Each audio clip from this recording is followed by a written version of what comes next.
ये पैगाम देना चाहते हैं कि सुन ले फ्रांस के राष्ट्रपति, अगर हमारे बस में होता तो हम तेरा मुंह कुचल देते। हम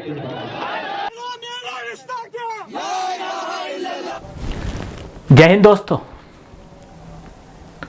दोस्तों ये क्या हाल बना रखा है मेरे देश का। क्यों,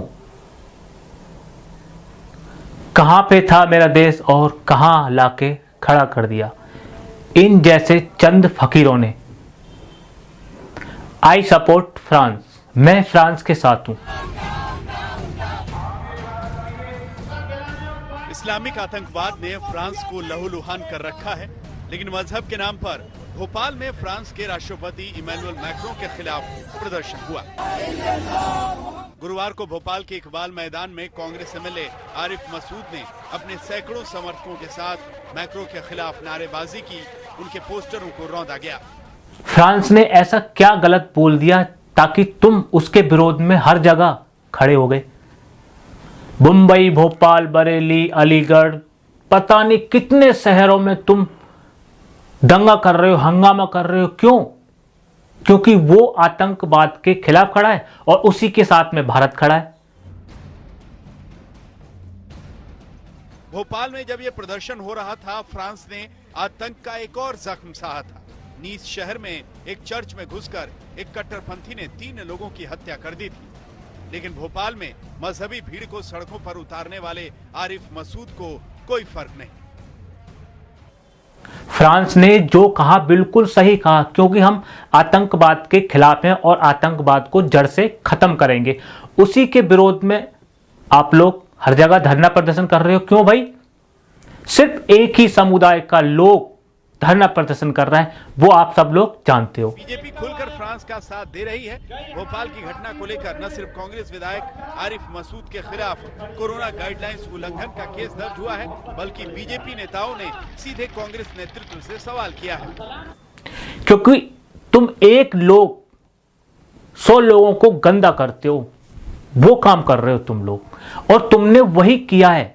सब लोग जानते हैं, पूरा हिंदुस्तान जानता है, पूरा देश वर्ल्ड मतलब हर कोई जानता है आपके बारे में कि तुम कौन हो। फ्रांस के साथ भारत खड़ा है, पूरी दुनिया खड़ी है, पर तुम क्यों हंगामा कर रहे हो भाई? क्या लेना देना बताओ? कुछ नहीं, क्योंकि वो करेगा तो तुम कितने भी धरना प्रदर्शन कर लेना, विरोध कर लेना, तुम कुछ नहीं कर सकते, कुछ भी। लेकिन इधर न सिर्फ भोपाल बल्कि मुंबई के भिंडी बाजार और नागपाड़ा में मैक्रों का अपमान हुआ। अलीगढ़ यूनिवर्सिटी के छात्रों ने फ्रांस के खिलाफ विरोध मार्च निकाला। वडोदरा और देवबंद जैसी जगहों में भी फ्रांस की विरोध की खबरें हैं। मुंबई में देख लो, रोड पे पोस्टर, उसके ऊपर चल रहे हैं, हैशटैग लगा रहे हैं फ्रांस के प्रधानमंत्री का। बताओ क्या भाई यार, क्या कर रहे हो तुम लोग? क्या कर रहे हो भाई? करके मानो, क्या करके मानोगे? कुछ होगा इससे? कुछ लाभ होगा? कुछ नहीं होगा। तुम सिर्फ अपने ही धर्म को बदनाम कर रहे हो, अपने धर्म को, और कर चुके हो। CAA NRC आया, अनुराग मिश्रा ने कहा था देश के गद्दारों को गोली मारो सालों को। सही तो कहा। उधर ओवैसी खड़ा हो गया अपना वो लेके, मारो गोली। इसका मतलब तू गद्दार है? तो भाई ऐसे काम मत करो ताकि दूसरा वाला समझ जाए कि तुम लोग कौन हो, और वही कर रहे हो। मत करो भाई, कुछ लेना देना नहीं है आपको, सिर्फ और सिर्फ कुछ नहीं होगा। पुलवामा आतंकी हमले के बाद फ्रांस ने भारत का साथ दिया था। भारत भी कह रहा है कि आतंकवाद को किसी भी सूरत में सही नहीं ठहरा सकते, इसीलिए भारत का रुख कड़ा है। क्योंकि भारत फ्रांस के साथ खड़ा है, मैं खड़ा हूं, पूरा देश खड़ा है, सिर्फ और सिर्फ एक ही समुदाय को लेकर। फ्रांस के साथ भारत कंधे से कंधा मिलाकर क्यों खड़ा है पता है आपको? जो फ्रांस का 22 साल पहले का जो हिंदुस्तान पर कर्ज था, वो उसको अब अदा कर रहा है हिंदुस्तान। मैं खड़ा हूं, पूरा देश खड़ा है फ्रांस के साथ।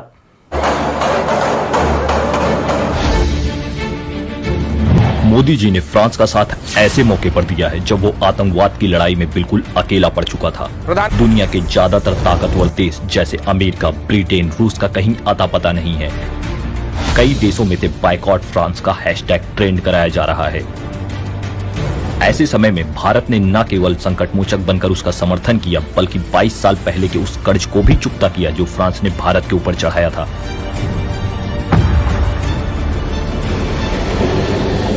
दरअसल अटल जी ने जब 1998 में परमाणु परीक्षण करवाया था तो दुनिया के ज्यादातर देश भारत के विरोध में खड़े हो गए थे। India conducted a series of nuclear explosive tests, reminding us that technology is not always a force for good. Bharat पर कई तरह के अंतर्राष्ट्रीय प्रतिबंध लगाए गए, लेकिन उस समय फ्रांस इकलौता ऐसा देश था जिसने भारत का साथ दिया था।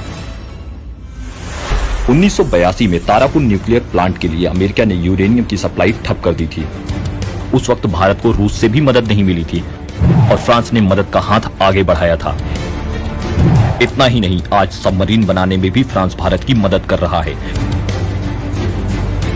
फ्रांस दुनिया का पहला ऐसा देश है जिसने कहा था कि भारत को भी संयुक्त राष्ट्र सुरक्षा परिषद का स्थायी सदस्य बनना चाहिए। हाल ही में चीन के साथ हो रहे सीमा विवाद में जिस राफेल फाइटर प्लेन के आने की खुशी पूरे देश में है, उसे भी भारत ने फ्रांस से ही खरीदा है।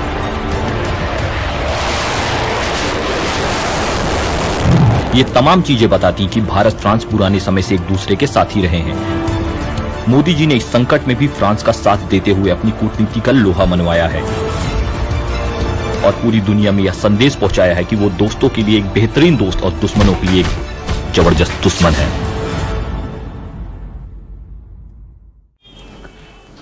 भारत पर कई तरह के अंतर्राष्ट्रीय प्रतिबंध लगाए गए थे, लेकिन फ्रांस ही एक ऐसा देश था जो कि हिंदुस्तान का उसने सपोर्ट किया, समर्थन किया 22 साल पहले। यार तुम लोगों पे हंसी आती है भाई, यार क्या करते हो यार तुम लोग।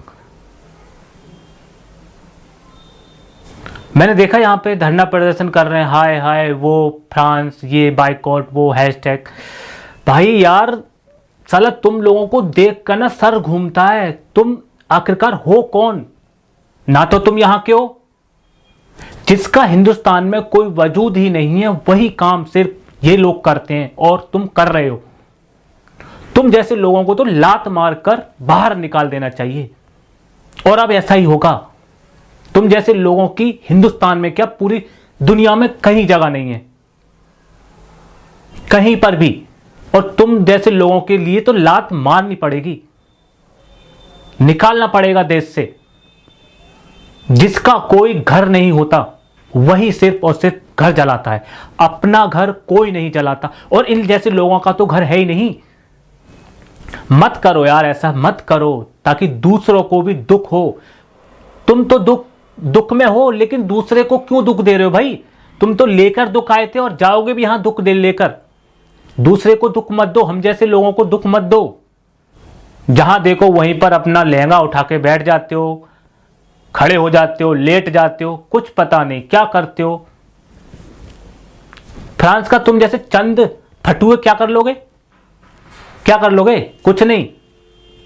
घूमते रहोगे बेरोजगारों की तरह, फिर कुछ दिन बाद करोगे हाय बेरोजगारी। अबे तुम खुद बेरोजगार हो, तुम इस पृथ्वी पर ही बेरोजगार हो। तुम जब से पैदा हुए हो ना, तब से तुम बेरोजगार हो। तो क्योंकि तुम्हारा यहां पर कोई वजूद नहीं है और आगे भी नहीं रहेगा। तो इससे अच्छा होगा कि आप यहां से निकल जाओ बगैर कुछ किए। और अब ऐसा ही होगा, तुम जैसे लोगों को लात मारनी पड़ेगी यहां से भगाने के लिए। दोस्तों यहीं तक थी ये मेरी वीडियो। अगर आपको मेरी इस वीडियो से कोई प्रॉब्लम हुई हो तो मैं आपसे माफी चाहता हूं। मेरी किसी भावनाओं को ठेस पहुंचाना नहीं था, सिर्फ और सिर्फ इस वीडियो को जो ये लोग कर रहे हैं इसको आप लोगों के सामने लाना था।